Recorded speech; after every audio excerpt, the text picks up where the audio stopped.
Mangwana ni mwalelepo vukenjani kwas vanave Africa. Welcome to Africa Good Morning, the news and current affairs show bringing you everything you need to know happening in the SADC region and beyond. As usual, you're joined by Ashwin Bedi and Aina Raiza Cuello. It's another fantastic day to bring you the news. Happy Tuesday, everybody. I hope you're choosing salami because it is Salami Day. Salami is cured, fermented, and air-dried sausage popular in Italy and the Mediterranean. Salami Day encourages you to explore the world of salami by trying new and adventurous types of salami and enjoying salami with friends at the salami-themed parties. I absolutely love salami. Especially on pizza. Oh, Lord. Yes, more on Salami Day.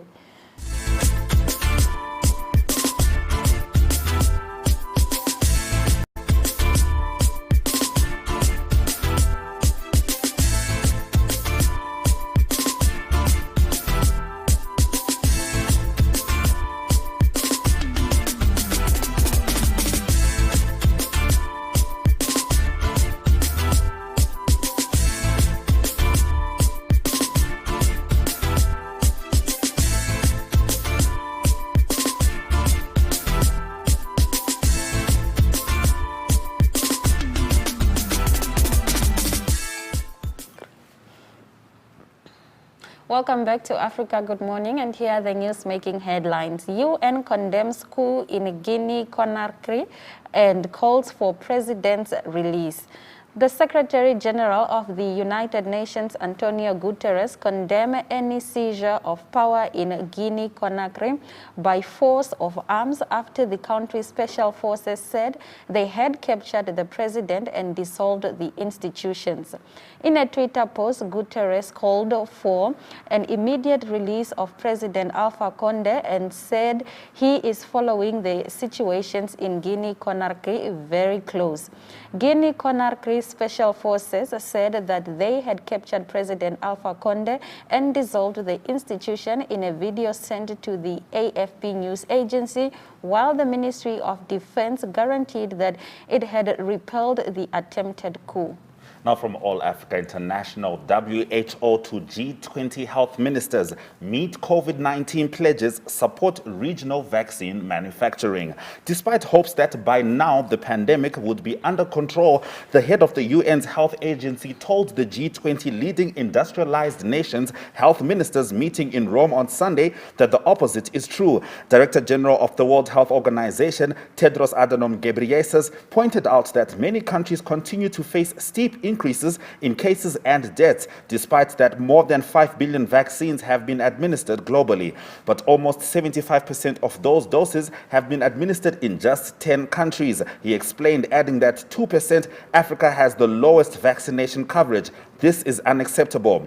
We can never allow a pandemic on this scale to happen again, and we can never allow an injustice like this to happen again, spelled out the WHO chief. Against this backdrop, the WHO chief spoke of 4 critical areas for action, beginning with better global governance. Redressing this imbalance is critical if WHO is to be the independent and authoritative institution the world needs it to be, stated the UN official. Outrage after cops shoot unarmed suspect. On Friday, police gunned down what they claim to be the most wanted man in full view of the public, the main Tlango bus rank, thus sparking a state of panic and chaos.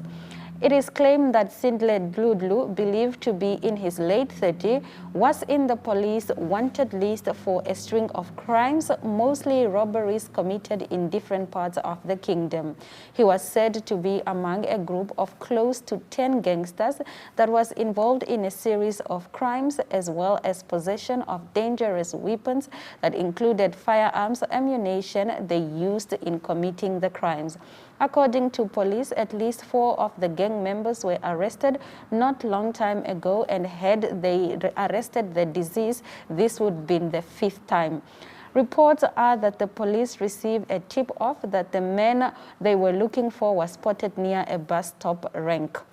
A team of 4 detectives arrived at the bus rank, and it was where the deceased sensed the armed police officers were looking for him and ran for dear life. The officers took after him, and just when he crossed the swamps near the overhead bridge connecting Matlenle Township and the town, they opened fire. After the man was killed, the public rage led to a stampede as members of the public attacked the police, accusing them of deliberately killing a man, saying they were trigger happy. In the next story, Jacob Zuma released for health reasons. The Department of Prison Services can confirm that Jacob Zuma has been placed on medical parole, the services said in a statement released yesterday. The former head of state will be able to return home when he is discharged from hospital, serving the rest of his sentence outside of prison, but may be forced to provide community service. The conditional release of Jacob Zuma for medical reasons means that he will serve the rest of his sentence in the community prison system, where he will have to fulfill a series of conditions and be under surveillance, the South African Prison Services says. Zuma faces 18 counts, including fraud, corruption, money laundering, and extortion related to the purchase of military equipment from 5 European armament companies in 1999 when he was the country's vice president. In Mozambique, SADC forces are fully operational.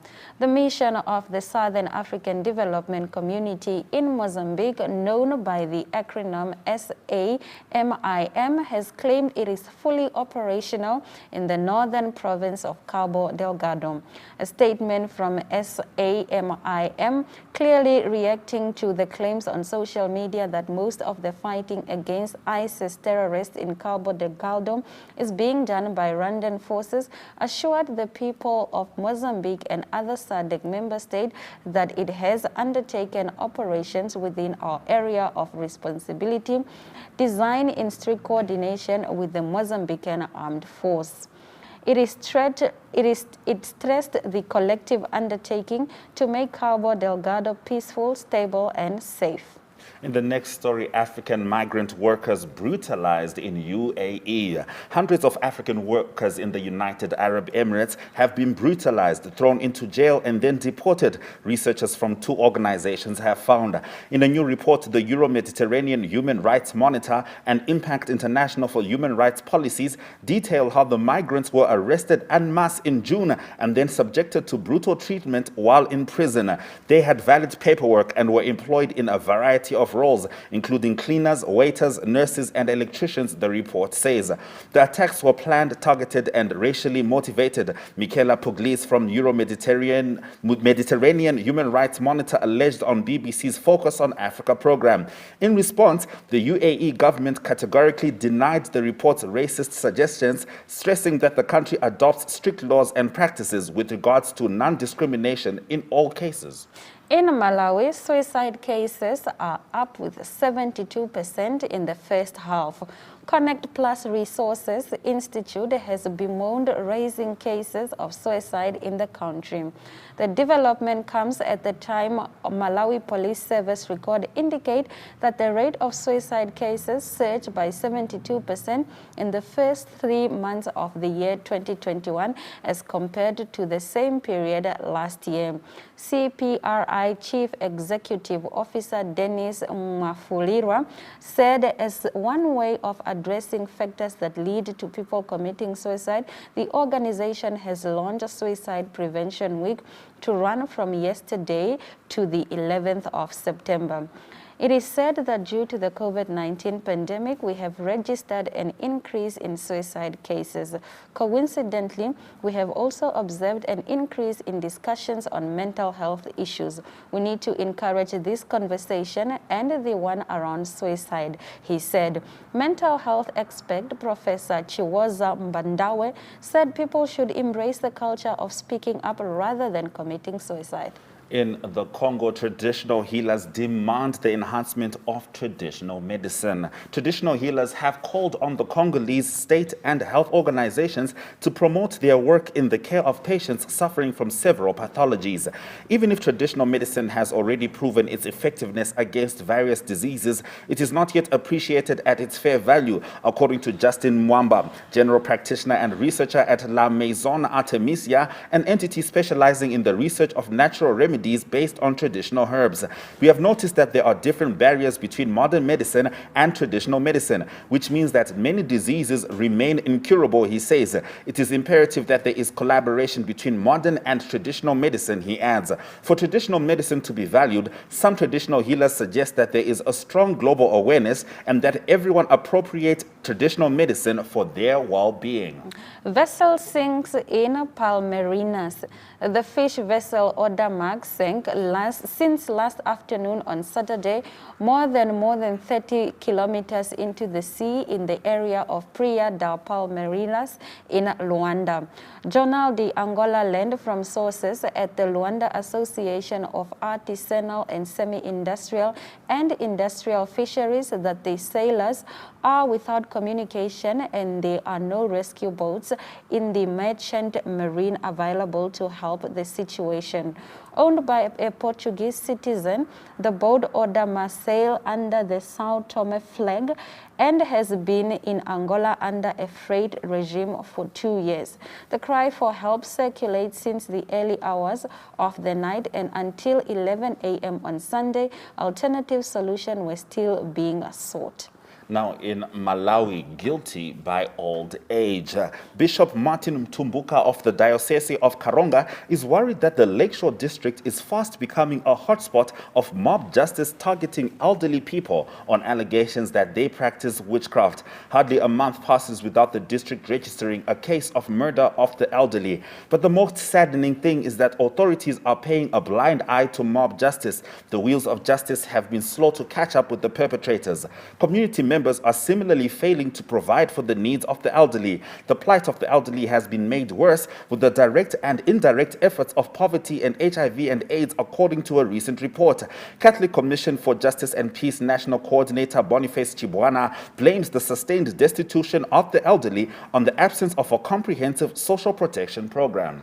Zero waste discharge into the Congo River. Kinshasa launches an innovative project. As part of the Alliance of Mega Cities of Water and Climate, an operation supported by UNESCO, the capital of DRC, Kinshasa will acquire its first wastewater treatment plant. Kinshasa and Brazzaville will jointly meet the environmental challenges of better access to sanitation for their populations.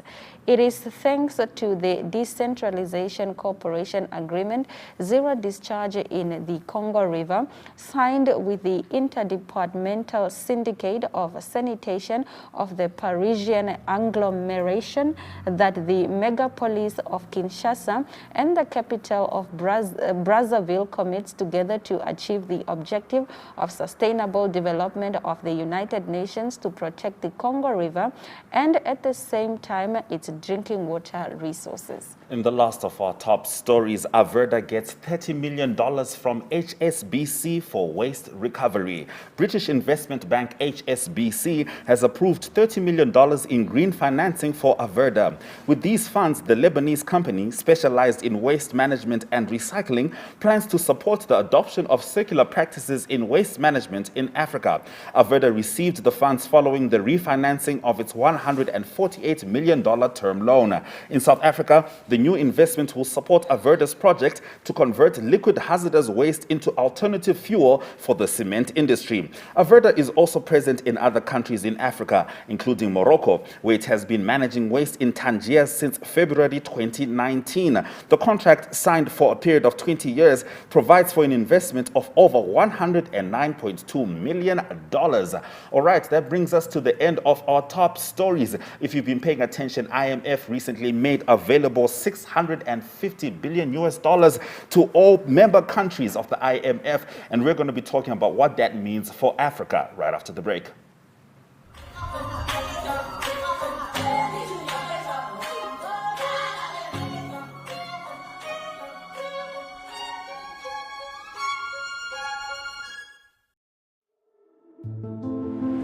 Imagine if it was your daughter, your mother, your sister.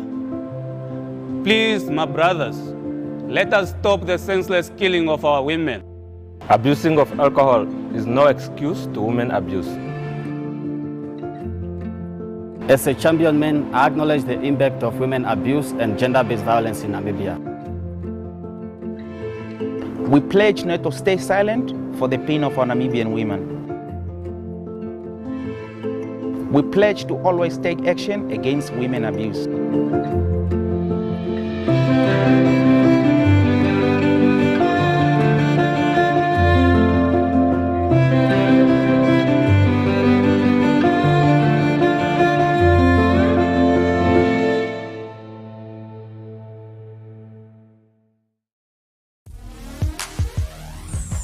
If you're feeling how I'm feeling and you know I won't stop, all we gotta do is take our love to the top. If I got it and you want it and you'll never let it drop, all we gotta do is take our love to the top. I will ride for you, baby, even die for you.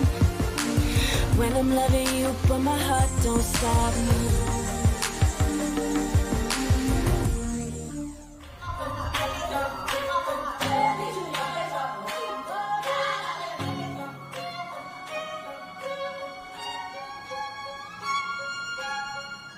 Now, member countries of the International Monetary Fund, IMF, recently started receiving their shares of the new $650 billion US special drawing rights, or SDR allocation, the largest in the fund's history. In addition, the IMF's Rapid Financing Instrument, or RFI, provides rapid financial assistance, which is available to all member countries facing an urgent balance of payments need due to the impact of COVID-19. What does this mean for Africa? Joining us is Salomo Hay, Head of Research at High Economic Intelligence. Good morning, Mr. Hay. How are you? Good morning, sir, and good morning to your viewers. It's good to have you here. We'll go straight into your first question. In a nutshell, could you please explain the IMF's SDRs and RFI initiatives? Yeah, so the SDR is essentially the special drawing rights. It's an interest-bearing international reserve asset, and it's available to member countries to assist them with their reserve needs. And it's a facility that has been in place since the late 1960s with the IMF. So essentially, it's a basket of currencies, or what we would refer to as the big or the major currencies in the global economy, which is obviously the Japanese yen, it's the USD, the euro, it's the pound, it's the Chinese renminbi. So, and through that basket, one is then, or member countries then able to manage their reserves better, especially in times like this. And you are correct when you say that the record available facility that has been made to the members is the biggest in its history. I think it's currently has grown very quickly from 2000 and in the late 2000s to around where we find ourselves today, where it stands over 900 billion USD. So essentially, the special drawing rights will be able to assist with any volatility that comes as a consequence of the times that we find ourselves in member countries, to be able to shield them and be able to not disrupt what they need to as their normal operations. Now, the second one, as it relates to the rapid financing instrument, again, correctly pointed out that it's more a rapid and low access financial assistance to member countries. And what sort of sets this one apart is it's not your typical assistance or financial bailout, if it were, that one gets from the IMF that should have prior programs in terms of a structural reform, some sort of program that you need to adhere to be able to access this instrument. This one is really to assist countries with challenges in their balance of payments as a consequence of COVID, other issues. So what you do find is that in the instance of Namibia, we are having a balance of payment challenge as it relates to the current account deficit which could grow to around 7%, precisely because of that we find ourselves in, and the inability to be able to raise the revenue what the country would have raised in normal economic times. So as a consequence of the disruption, what then happens is that member countries can access some of these facilities to be able to ease the burden on their short-term economic outlooks that has deteriorated quite quickly as a consequence of COVID. So those are the facilities that the IMF makes available, and in short, really, that's how they function. All right, Salomo, I understand that borrowing from the IMF can be very controversial. How important is the IMF financing to African countries, especially in the COVID era? Well, yes, it is controversial in the context that as a country, you should be able to understand what are your needs, what is it that you need from the IMF, and why are you going to the IMF.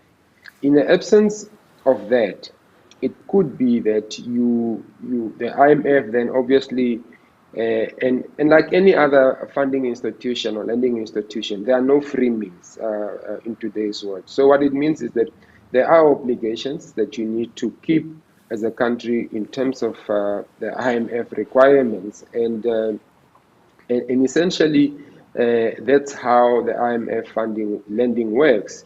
So as it relates to whether it can lead to a debt trap, I think that's more reflective on the country itself, because the inability for you to understand why you're going to the IMF, what are you going to use the IMF funds for, and what are your needs as it relates to the nature of the funding that you are raising with the IMF, it will lead to what we refer to some of those unending cycles in terms of where you are sort of caught up in a debt trap. But what is critical is to make sure, as a country, you've got a very clear and concise understanding of what the IMF funding will do. You should be able to report on that funding, and at some point also be able to sort of move out of it, and it becomes a very necessary tool when you know what it is that you want to use the funding for. So in the absence of having a plan, in the absence of a short-term fiscal buffer that you need to be able to access the facility, it can really lead to different problems. Now, in terms of whether you go domestic market, again, one should be able to understand your risk in terms of what you can borrow within the domestic market and what you can borrow. Sorry, Mr. Hay, I'm just going to interrupt you because I can see you're actually about to answer a couple of our next questions. I'm glad that you talked about debt traps. To which extent are African governments exposing themselves to these, and is it better for governments to borrow from international or their domestic markets rather than the IMF? Sorry, please continue. Yes, so essentially it's really, again, a decision that each country should make. To borrow in your local denominated currency would be more advantage, or it would draw more benefits, because obviously you would not have the volatility around currency that comes with borrowing in a different foreign currency or that sort of thing.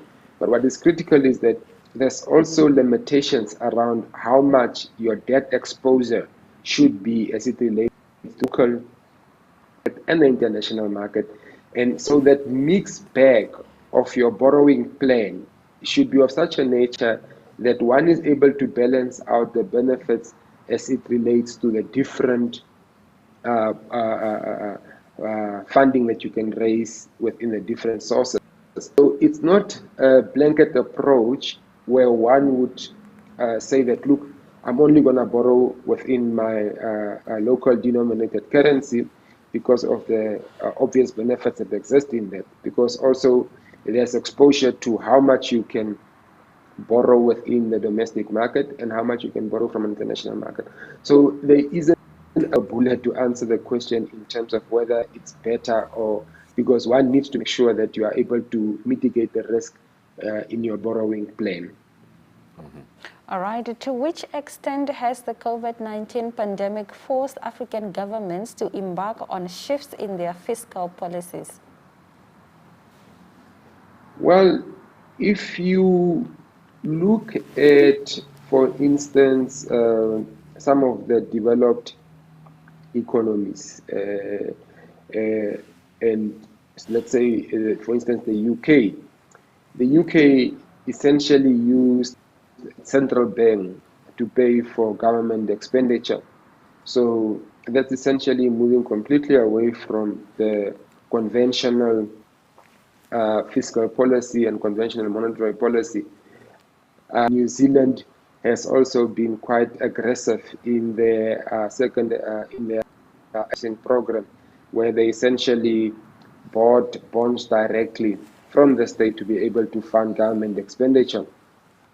I did intervene in a certain component of their secondary market, where they sort of encouraged activity in the secondary bond markets, precisely to try and bring about liquidity in the market.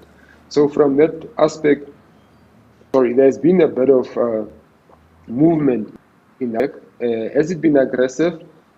I mean, how you measure that also depends on what scope exists in each respective country to be able to move from that conventional fiscal policy into new areas. Is there a need to move? Absolutely, because if you consider the sort of contractions that we experienced on the continent, and more so Namibia, is deep contractions. We had never ever seen the sort of contractions that we saw even for 2020. So there is definitely a need to move to more new fiscal policy, new structural reforms to be able to respond to a crisis that we have never experienced before. All right, now what are the prospects of African governments to regain macroeconomic stability? Look, the continental free trade area is one avenue that could assist in Africa, or in African economies becoming self-sustainable, because it's critical for African countries to be able to become self-sustainable. It's critical for African countries to be able to engage in value addition. Trade is a precursor to that, because it forces African countries to be able to add value to their raw materials, and through that create the necessary value addition. So there's a need to look inward on the continent to be able to produce for long-term sustainability. There's a need to, because you are also aware that the continent in the main, with the exception of South Africa and Nigeria and the North African countries, which is Egypt and Nigeria, the majority of African countries are still pre-industrial phase. So what it means is that there's serious scope for these countries to further unleash potential in terms of growing their productive capacity, growing their manufacturing base, and through that lead to macroeconomic stability through self-sustainability. All right. Thank you very much, Mr. Salomo Hay, for sharing your knowledge and expertise with us. Thank you for having me. All right, we're just having a chat with Mr. Salomo Hay, Head of Research at High Economic Intelligence. Not low, not middle, high economic intelligence. Love to see. All right. This is Still Africa. Good morning. See you after the break.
Welcome back to Africa Good Morning. Now, every morning we make it our business to give you a news update from SADC countries. And today we are crossing over to Zimbabwe, where Talent Gore is ready to give us that update. Good morning, Talent. How are you? Good morning. I'm good. How are you doing? I am well. Zimbabwe government conduct vaccination trials for minors. Meanwhile, some schools are demanding COVID-19 certificates. Please tell us more. The Zimbabwean government is currently conducting clinical trials for minors, for children between 14 to 17. They've said that they want the children to be vaccinated because they are also at risk of contracting the virus. So they said that they are currently conducting the clinical trials, and they are suggesting that the children be vaccinated by the Sinovac vaccine. They say that children under 18 as well as pregnant and breastfeeding mothers had been excluded from the ongoing national vaccination program, but now it was time for them to be included into the vaccination program as well, because they are at risk of contracting the virus. Meanwhile, some schools around the country are demanding that pupils produce COVID-19 free vaccination certificates before they are admitted for the first term of the year, following outbreaks within the first week of reopening of schools. They say that if a child, they are also testing at the premises. So if a child is COVID-19 positive, he or she will not be allowed to enter the school premises, but rather that child will be sent back home until they have fully recovered from COVID-19. So this is an ongoing thing that is going on in Zimbabwe, whereby we have seen that government and private companies and also universities, they are demanding COVID-19 certificates, and if one is not vaccinated, he or she will not be allowed at the different premises, at workplaces and etc. So we have also seen that this has also started happening at some schools in and around the country. All right, now sticking with vaccinations, Zimbabwe tops sub-Saharan vaccination program. Could you tell us about this? Yes, Zimbabwe's national vaccination program remains the leader of the sub-Saharan Africa, with 27.27 doses of COVID-19 vaccine administered for every 100 people, and 16% of the total population have at least one dose by Saturday. The country currently ranks 8th in Africa of administering vaccines, and it is on the top of the chart in sub-Saharan Africa. Last week, Zimbabwe hit a milestone whereby they administered their 4 millionth dose, and also just 15 days before that, they had administered its 3 million dose. So the number of fully vaccinated people has went over 1.5 million doses, and also the number of fully vaccinated people has went up to 1.5 million doses. And the government has said that they are going to make sure that they continue with the vaccination program to make sure that they attain its herd immunity. The Zimbabwean government is targeting to at least inoculate 60% of the total population. But as it stands, they say that they have administered at least 10% of them.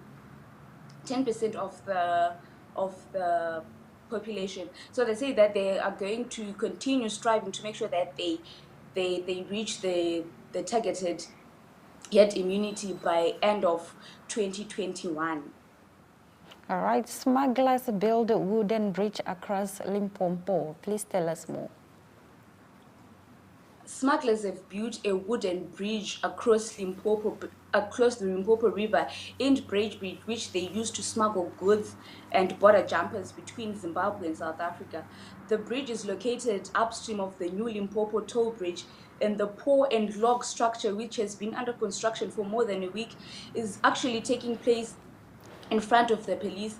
The wooden bridge is mounted just across the police, whereby the police can actually see what is going on at that site, and they are not doing anything about it. We try to get a comment from the Assistant Commissioner of Police, but the but he was not available, and we could not get a comment as to why they have not done anything, but rather they have kept the wooden bridge across the Limpopo there. Apparently, the builders regularly stop to process goods into Zimbabwe from South Africa for fees charged according to the sizes of the consignment. People are charged per individual at between 10 Rand and 100 Rand. And the bridge also sidesteps the official crossing point, taking advantage of the fact that the border between South Africa and Zimbabwe remains closed due to COVID-19 restrictions. So you see that people then tend to use that illegal crossing point to smuggle goods from South Africa to Zimbabwe, and also it is used for people who will be border jumping from Zimbabwe to South Africa or from South Africa to Zimbabwe. So the police have not said anything about it. They haven't commented on the issue, and we are still going to follow up on the issue and see what they have to say concerning this illegal crossing point. All right. Thank you very much, Talent, for bringing us the news from Zimbabwe. You're welcome, and thank you very much for having me.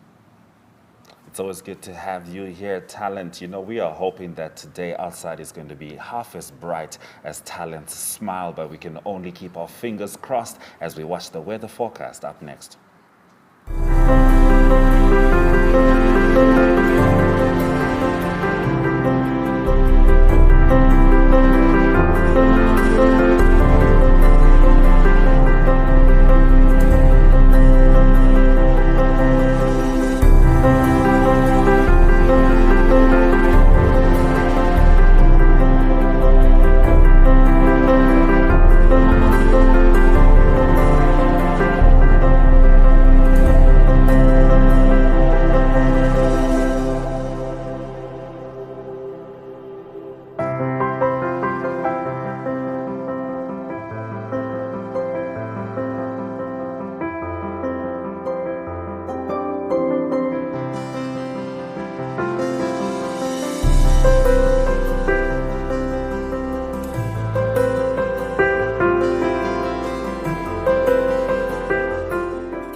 Tell me, baby, do you like the way I move? Come on, get your dance on.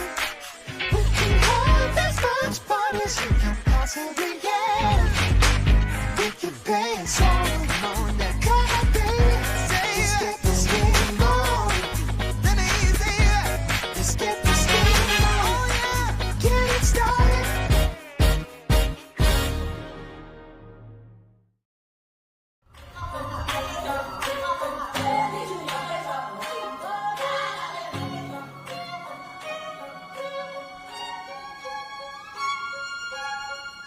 Now, in this video contributed by Ohone Hlage, the Petrus family tells how they have had to readjust after the shack they lived in burnt down 2 weeks ago. Namibian Sun caught up with the family in the aftermath of the devastating blaze. Have a look.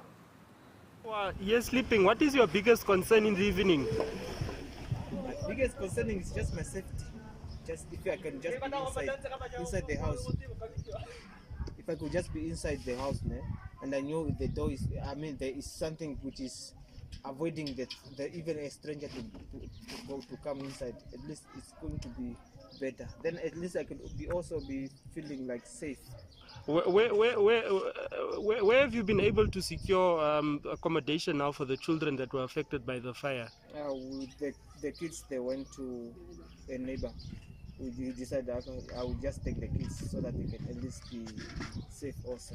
Now in terms of now at that, then we have to see how we can at least be able. We have to make fire until it might be 12 to 1. Yeah, from there is when you can at least see that okay, maybe if there is a fire, strangers also they cannot they cannot see that we are sleeping. What have you been able to collect to rebuild your shack so far? Remaining the poles, some zincs, even though it's not the whole zinc that we have now, but anyway we managed to get the zinc that can cover the three-quarter of the room.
Welcome back to Africa Good Morning. It's time for us to get into your economic news stories for the day. And we start off in Malawi as Parliament calls for maize export ban. The Parliamentary Committee on Agriculture has reiterated its calls for the government to consider banning maize exports, saying the country may experience shortage of the commodity in the coming season due to rising fertilizer prices. This comes as statistics contained in the recent Malawi Vulnerability Assessment Committee report show that the number of people requiring relief food in the country stands at 1.5 million, about 43% lower than 2.6 million projected last year. Minister of Trade Sosten Gwengwe said the decision to export maize is informed by the food balance sheet given by the Ministry of Agriculture.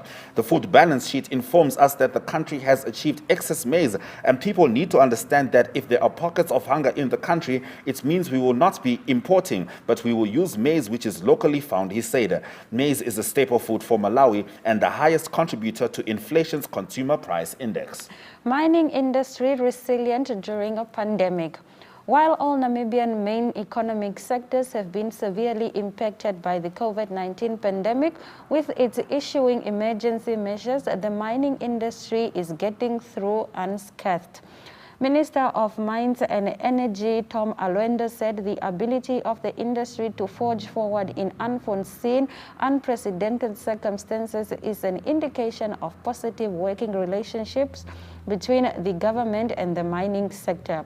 This resilience and several key factors that include a rise in global commodity price, reviewed policies, and a versatile mineral resource industry also indicate a good focus for the sector in the local economy. Chamber President Hilifa Mbako said Namibia's mineral resource industry is well positioned to reap the benefit of what looks like the economic boom, considering improved commodity demand and prices.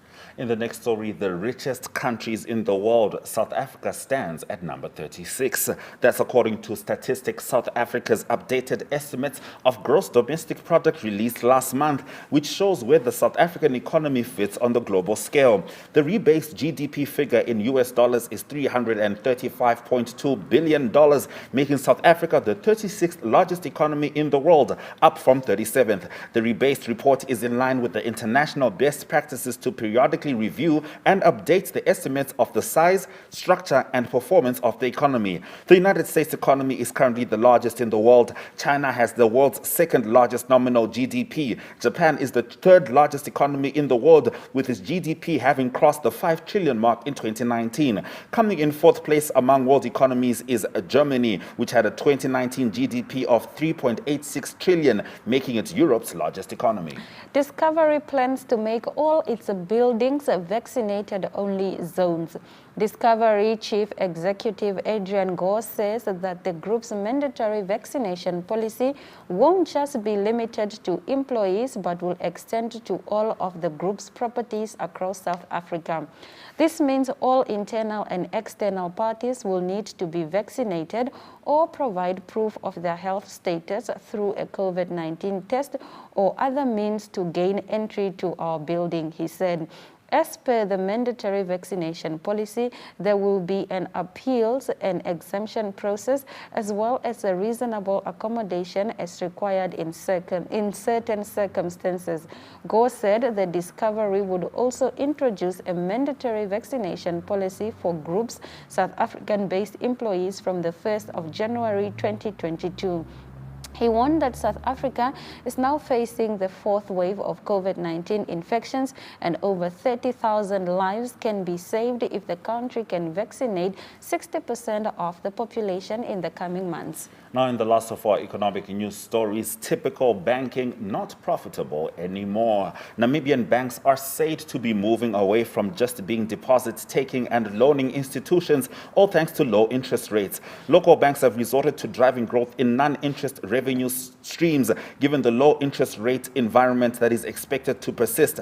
Among these initiatives will be new product developments in the transactional banking and digital product offering space, say analysts at Simonis Storm. The central bank this year told the Namibian that the country's economy at this stage appears to have reached a borrowing peak, especially for households. These two trends can signal that banks have become risk-averse and unwilling to lend. However, we do know that certain banks are eager to lend to their clients despite lower profit margins, but clients are not forthcoming, the commentary reads. The IMF said this skewed funding model would not support long-term economic growth. It was just a matter of time until the banking sector reached its peak point. With rates now low, productive sectors unfunded and showing little growth, the sector is seeking greener pastures elsewhere. All right, that brings us to the end of our economic news stories. You know what comes up next? Economic indicators.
Welcome back to Africa. Good morning. It's time for us to jump into your sports news updates. In our first story, Slovenia's Roglic wins third straight Vuelta a España title. Slovenia's Primož Roglic sealed a third successive Vuelta a España title after wrapping up the final time trial stage on Sunday. I am honored to win for the third time, said Roglic. It was another beautiful day and it was 3 beautiful weeks. The Jumbo Visma rider finished 14 seconds ahead of his closest rival, Magnus Cort Nielsen, in the 33-kilometer time trial at Santiago de Compostela in northwestern Spain, the 21st and final stage.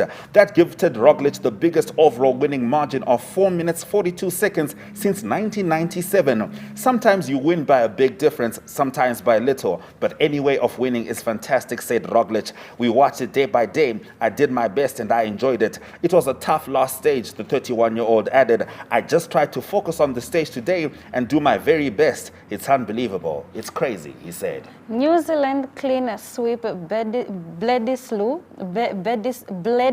Cup, New Zealand coach Ian Foster lauded his team attitude as the All Blacks started a tour like no other Sunday with a commanding 38-21 victory over Australia in Perth to clean sweep the Bledisloe Cup. Despite missing a slew of stars and having their preparations interrupted, the all-conquering and All Black held the Wallabies scoreless in a lively first half and kept their foot on the gas throughout. At the sun-drenched Optus Stadium in the first daytime Bledisloe Cup match in Australia since 1996, the All Black ran in 6-3 tries in front of the near-capacity crowd of 52,724. The All Blacks showed no ill effects, a soft coronavirus quarantine in Perth, whereby they had only been allowed to venture out of their hotel for training sessions due to the recent COVID-19 outbreak in New Zealand. There go those boys once again. In the last of our sports stories, uproar as Brazil versus Argentina World Cup clash is abandoned. Brazil's World Cup qualifying clash against Argentina was sensationally abandoned shortly after kickoff on Sunday as controversy over COVID-19 protocols erupted.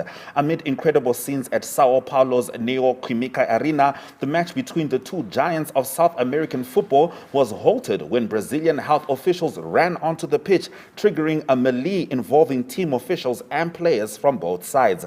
The stunning intervention came just hours after the health authorities in Brazil said 4 England-based players in Argentina's squad should be placed in immediate quarantine for breaching COVID-19 protocols.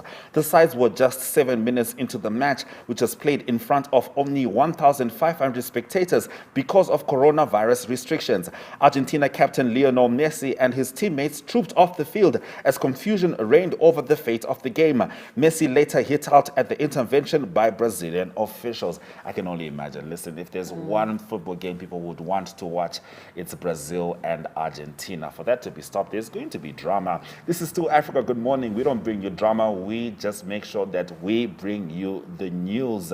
If you could please just hold on as we try and make sure that we bring you a couple of short breaks. Sorry, we're going to take a short break right now on Africa Good Morning.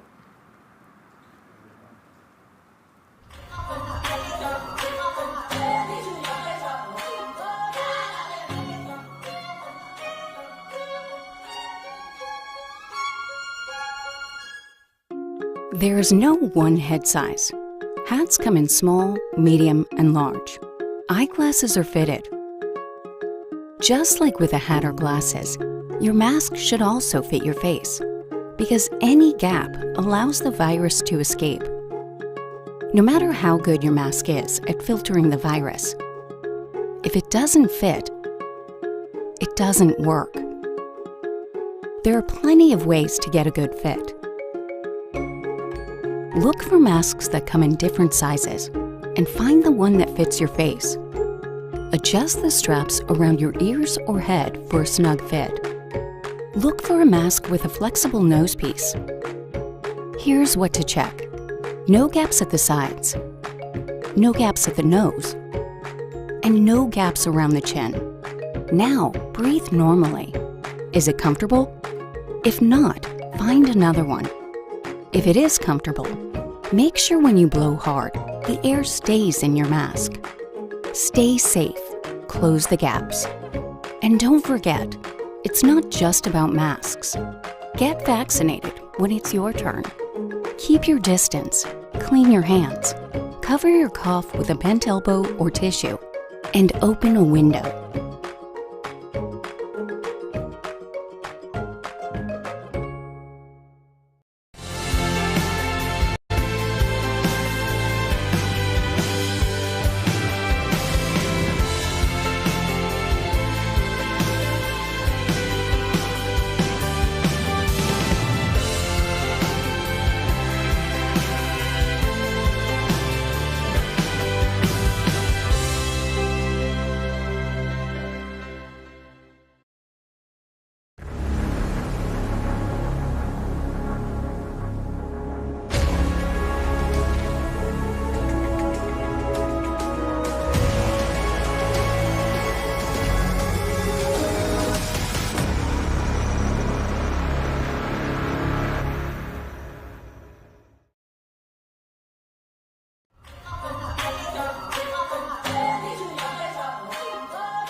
Sincerest apologies for the otherwise abrupt ending to the sports stories, but now you know how Brazil and Argentinian fans felt when the football match was stopped within 7 minutes. All right, it's time for us to get into the headlines from today's top stories. UN condemns coup in Guinea, Conakry, and calls for president's release. Africa WHO to G20 health ministers meet COVID-19 pledges, support regional vaccine manufacturing. Outrage after cops shoot unarmed suspect.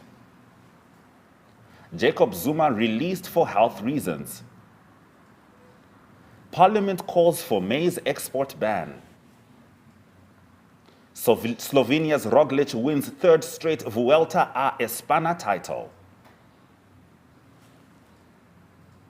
Those have been our stories. We thank you very much for joining us. We also encourage you to join us on our website. It's called One Up 2 for more content. Otherwise, we look forward to hearing from you. You can send us your remarks regarding our show. Our email is agm_2cents@nmh.com.na. We are also on Facebook and Twitter. It's at Africa Good Morning. And on that note, I hope you're choosing salami on Salami Day. It's all our love and all our life. Until tomorrow, Seraj Wakanaka.